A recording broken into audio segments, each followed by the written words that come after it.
Good evening दोस्तों। तो चलिए स्टार्ट करते हैं हम लोग। आगे की आपकी क्लास थंबनेल में आपको मिल ही गया होगा कि अब हम लोग पढ़ने वाले हैं क्या। तो भारत, पहला चैप्टर भारत के भूगोल का है ना। भारत का जब अगर हम भूगोल उठाते हैं, भारत का भूगोल उठाते हैं तो भारत के भूगोल में ही सबसे पहला टॉपिक ही आपका है। क्या है आपका पहला टॉपिक? तो भारत की अवस्थिति, है ना। सीधे सीधे लिखिए, भारत की, कॉपी अपना बनाते चलिए, भारत की भौगोलिक, है ना, भौगोलिक स्थिति, भारत की भौगोलिक स्थिति, है ना। इंग्लिश में इसको कहेंगे ज्योग्राफिकल, है ना, geographical portion of India, portion of India, geographical portion of India. तो चलिए अब आइए हम लोग बात करते हैं आपके जो है अवस्थिति की। तो सबसे पहले हम लोग देखते हैं कि आपके जो भारत में, भारत का अक्षांशीय विस्तार क्या है।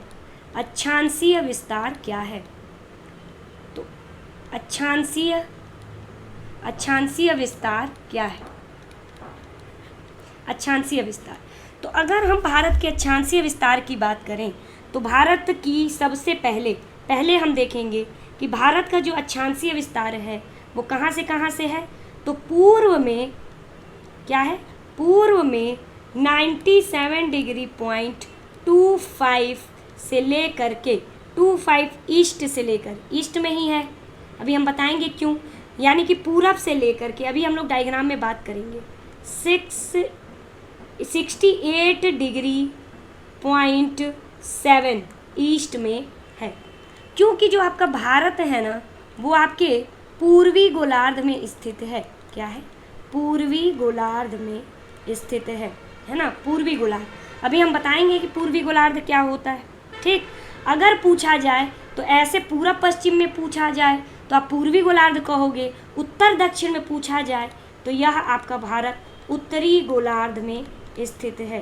कहाँ है? उत्तरी गोलार्ध में स्थित है। कहा जाता है कि आपका इसकी मुख्य भूमि, यानी अक्षांशीय विस्तार से लेकर अगर इसकी मुख्य भूमि देखा जाए तो 8 डिग्री पॉइंट 4 नॉर्थ से लेके, है ना, नॉर्थ से लेकर के 37, है ना, डिग्री पॉइंट 6 इसकी मुख्य भूमि है।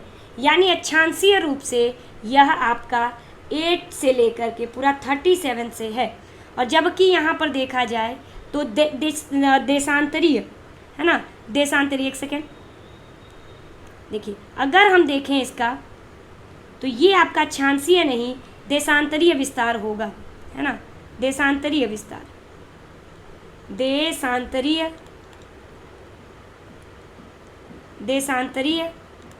देशांतरीय विस्तार। अभी सब आप मैप से समझ जाओगे। देशांतरीय विस्तार इसका कितना है? आपका इतना है। कितना? 90। पूरा यहाँ पे फिर से लिख लीजिए, शायद ये हट गया है, जो है हट गया है। इसका जो सीधे सीधे आपको लिखना है,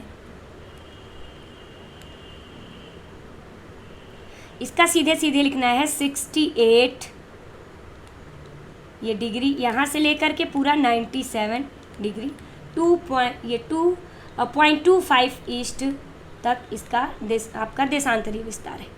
अगर देखा जाए द्वीपों को शामिल कर लिया जाए, अगर हम द्वीपों को, ये सब कॉपी में लिखते चलिए, अगर हम शामिल कर लेते हैं, द्वीपों को अगर शामिल कर लेते हैं तो 6.4, है ना, 6.4 से लेकर के 37 डिग्री 6 ये नॉर्थ में आपका है। तो चलिए अब आइए हम लोग इसी चीज़ को मैप में समझते हैं। तो रुक जाइए, मैप ओपन कर लेने दीजिए। ये आपका क्या है? मैप है। चलिए, आप कह रहे हैं क्या? तो देखिए यहाँ पर देखिए, ये इसका क्या है? यहाँ से लेकर के यहाँ तक ये किबीथू है। क्या है आपका? यहाँ लिख दे रहे हैं हम, ये हिस्सा आपका क्या है, किबीथु है। अरुणाचल प्रदेश का ये किबीथु है। कहाँ, अरुणाचल। अगर आपसे पूछा जाए कि भारत का सबसे पूर्वी क्या है ये, भारत का सबसे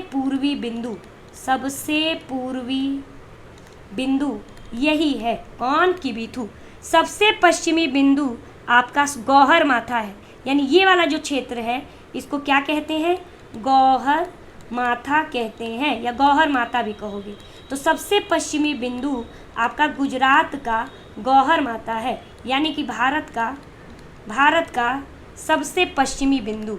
और सबसे पश्चिमी बिंदु यानी कि ये रहा आपका ये, और ये आप देख सकते हो कि ये किस अक्षांश पे है सबसे पश्चिमी बिंदु, तो 68.7 से लेकर के इसका देशांतरी विस्तार 97.25, यानी कि एक देशांतर रेखा, सबसे अंतिम देशांतर रेखा जो भारत से गुजर रही है वो है 68°7।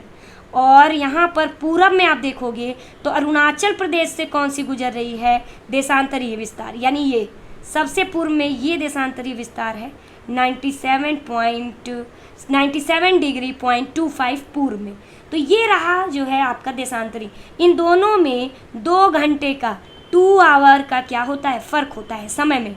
अगर यहाँ 7 बजे सूर्य दिखाई देगा तो यहाँ पर 9 बजे सूर्य दिखाई देगा, मतलब 2 घंटे का समय का अंतर माना जाता है। ठीक है, अगर देखा जाए तो यह आपका भारतीय मानक समय है, यानी कि यह इंडियन IST है, इंडियन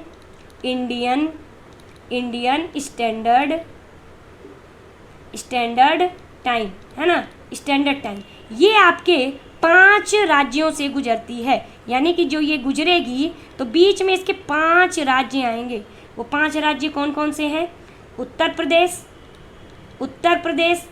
और कहाँ पे है आपका जो है मध्य प्रदेश, और आपका छत्तीसगढ़। उत्तर प्रदेश में कहाँ से गुजरती है, तो आपके कुछ पुस्तकों में नैनी और कुछ पुस्तकों में मिर्ज़ापुर। छत्तीसगढ़, उड़ीसा और आंध्र प्रदेश से यह 5 राज्यों से गुजरती है। ठीक है, तो ये तो आपके ये जो आपका 82 जो ये मानक समय है ये भी देशांतर रेखा ही है।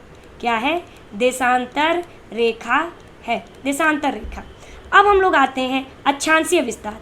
तो सबसे उत्तर में इसका ये अक्षांशीय विस्तार कितना है, तो ये रहा आपका अक्षांशीय 37°6, यानी उत्तर में। अगर हम मुख्य भूमि यानी कन्याकुमारी तक का अक्षांशीय इसका विस्तार देखें तो 8.4 नॉर्थ में है, यानी कि ये है। अगर लेकिन हम द्वीपों से यानी हम सीधे यहाँ से जोड़ें, अंडमान निकोबार से जोड़ें यहाँ से, तब यह अंडमान निकोबार से जोड़ने पर ये अक्षांशीय विस्तार कितना आएगा, तो आपका आएगा 6.4 से लेकर के पूरा एकदम यहाँ तक, यानी उत्तर में जहाँ तक इसकी मुख्य भूमि है। सबसे उत्तरी बिंदु कहलाती है इंदिरा कोल। ये इंदिरा कोल सियाचिन ग्लेशियर में है। और सबसे दक्षिणी बिंदु अगर मुख्य भूमि पर कहें तो कन्याकुमारी है। लेकिन अगर अंडमान निकोबार में देखें एकदम मुख्य, क्योंकि अंडमान निकोबार भारत का ही द्वीप समूह है, तो यहाँ पर कौन सा है, तो ग्रेट निकोबार पर ही इंदिरा पॉइंट है,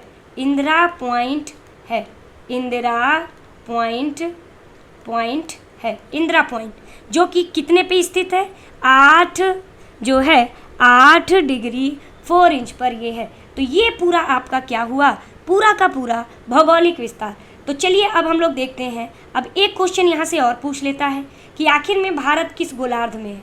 तो आप सभी जानते हो कि यहाँ से आपकी क्या गुजरती है, तो भूमध्य रेखा। आप सही से नहीं, एकदम स्केलिंग पे तो नहीं है, तो लेकिन यहाँ से हम गुजार रहे हैं, ये भूमध्य रेखा है। और बीचों बीच आप जानते हो भारत के क्या गुजरती है, कर्क रेखा गुजरती है, कर्क रेखा।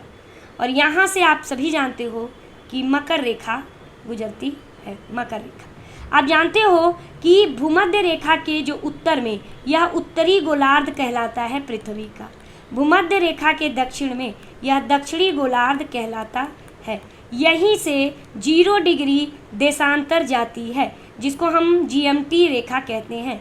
0 डिग्री देशांतर है, क्या है 0 डिग्री। तो कहा जाता है 0 देशांतर जो रेखा है आपका, यह पूर्वी गोलार्ध में पृथ्वी को बांट देता है, पूर्वी गोलार्ध में बांट देता है, और पश्चिमी गोलार्ध में बांट देता है। तो अगर भारत की स्थिति कभी पूछे तो आप सीधे सीधे कहोगे कि भारत उत्तरी गोलार्ध में पाया जाता है और पूर्वी गोलार्ध में पाया जाता है, यानी सीधे सीधे उत्तर पूर्वी गोलार्ध में भारत की अवस्थिति है पृथ्वी पर। तो चलिए आज के लिए बस इतना ही।